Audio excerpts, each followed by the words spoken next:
This video will cover antibody-mediated immunity. So we know that antibody-mediated immunity involves B cells, and in this situation, we're going to produce antibodies that will attack extracellular antigens, so those that are outside cells. You'll notice that this is effective against all sorts of microorganisms and toxins that are foreign to the body. To start, let's look at the structure of an antibody. Antibodies are all going to have some kind of variation of this Y shape. You don't have to memorize all of the different parts here, but do know at this kind of bottom part of the antibody, the stem of the Y, we consider that the constant region. The constant region is what is going to determine the class of the antibody.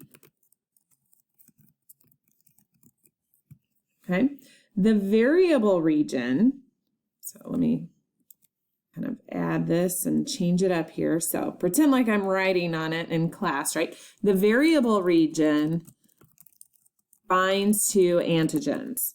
Okay, so you'll see antigen binding sites up here in this blue part right here and right here. And the constant region is going to determine the class of the antibody, which we have 5 different classes. Look closely here too. You see that antibodies have complement binding sites. Remember, antibodies can stimulate complement activation. And also you see there's a site of binding to different types of immune cells. All right, so let's see a little bit more about this, right? So we have 5 classes of antibodies. You can remember them any way that you would like. Some people remember them by saying the word MADGE, M-A-D-G-E, okay? The IG stands for immunoglobulins. So we have IgM, IgA, IgD, IgG, and IgE.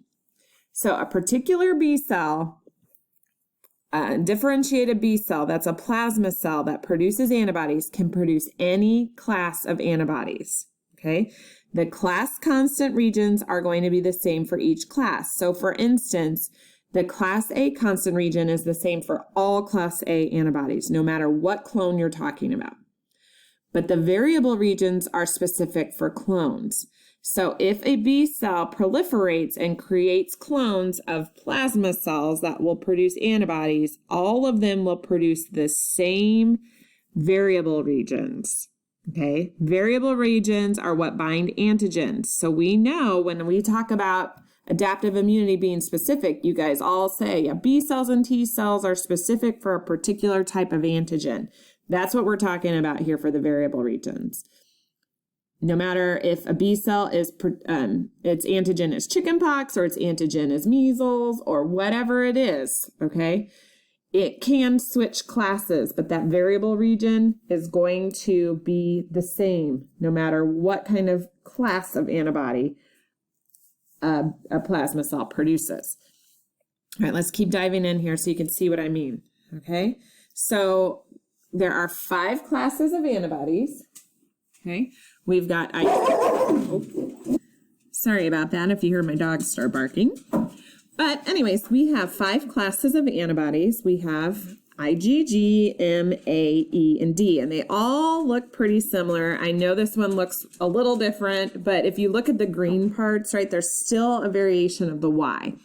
Clearly, IgMs are the biggest antibodies, and they can actually bind 10 different antigens. 1, 2, 3, 4, 5, 6, 7, 8, 9, 10. So at the tips of the Ys, that's where the antigens are binding.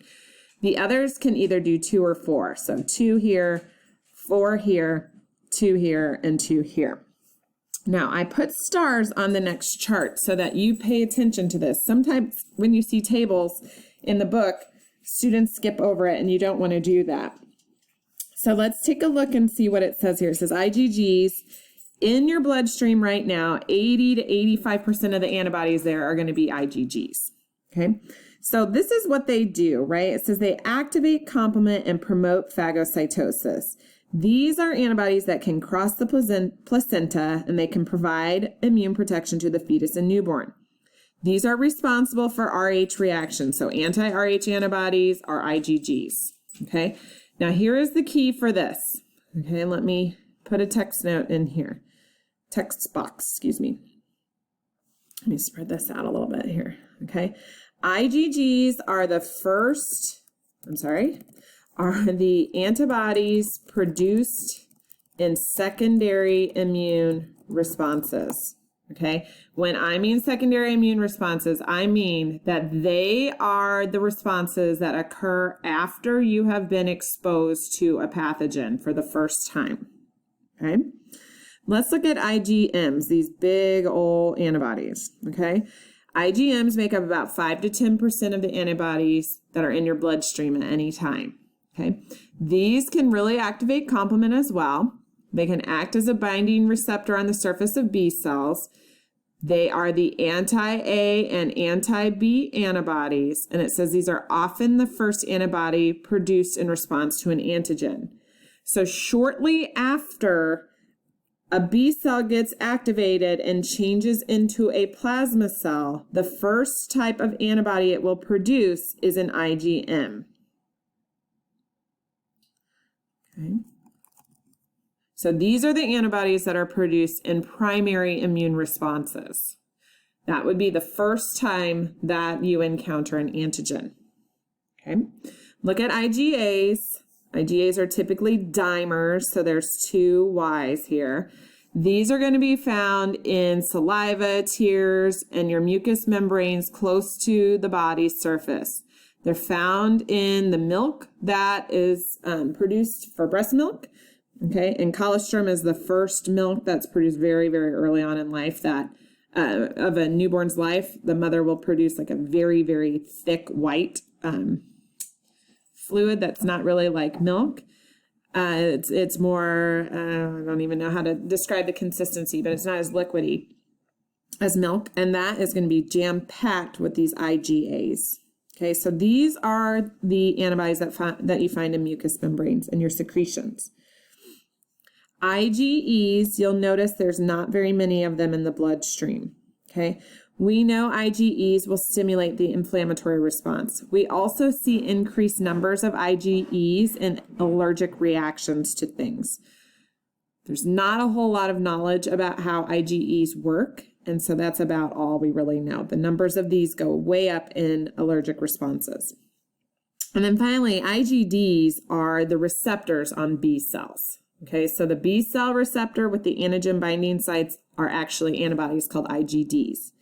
Okay, so I hope you can see that one plasma cell or B cell could produce any of these different classes because they have different functions, and some of them are produced at different times of an immune response. Okay, but always one clone of a B cell will always, the clones of a B cell will always produce antibodies with the same antigen binding regions. Okay, so antibodies have direct and indirect effects. Antibodies themselves don't kill any cells, okay, but they could stimulate other things to kill infected cells. Okay, so antibodies can bind to an antigen and interfere with its ability to function. It can also clump antigens together. We know that anti-A and anti-B antibodies really do a good job of that. We call that agglutination. Antibodies can also activate the complement cascade, and we know that the complement system can kill infected cells like bacteria or pathogens themselves. The IgEs can initiate inflammation, and IgGs can act as an opsonin, so that makes antigens more susceptible to phagocytosis. Here is an image of what can happen with direct antibody effects. So antibodies bind to an antigen, and then it just inactivates it, makes it unable to enter any other cells, and just renders it useless. Or it can clump antigens together, like you see here. That clumping makes these antigens useless and also can stimulate or make it easier for phagocytes to eat these things. Okay. Additionally, the indirect effects, like we just talked a moment ago about, if antibodies bind to an antigen, that can activate the complement cascade. Additionally, some antibodies have the ability to bind to mast cells and stimulate inflammation. And then finally, these antibodies that bind to antigens can sometimes enhance phagocytosis.